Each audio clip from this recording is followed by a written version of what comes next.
বন্ধুরা, আমি আজকে আর একটা নতুন রেসিপি নিয়ে হাজির হয়েছি। দেখুন আজকে কি রান্না করছি।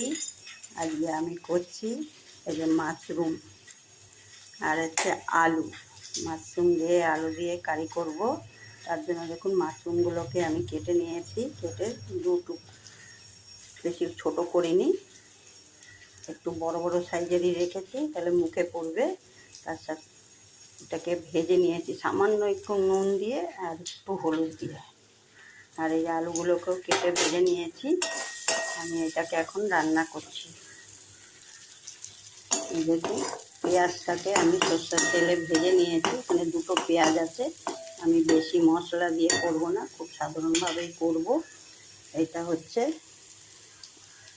একটু ছোট রসুন আছে একটা, আর হাফ টমেটো আছে, আর একটু আদা আছে, সব একসঙ্গে বেটে নিয়েছি।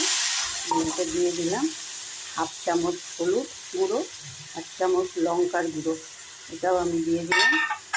একটু নুন দিলাম, নুন আমি বেশি দিলাম না, কেন এটা তো একটুখানি হয়ে গেছে।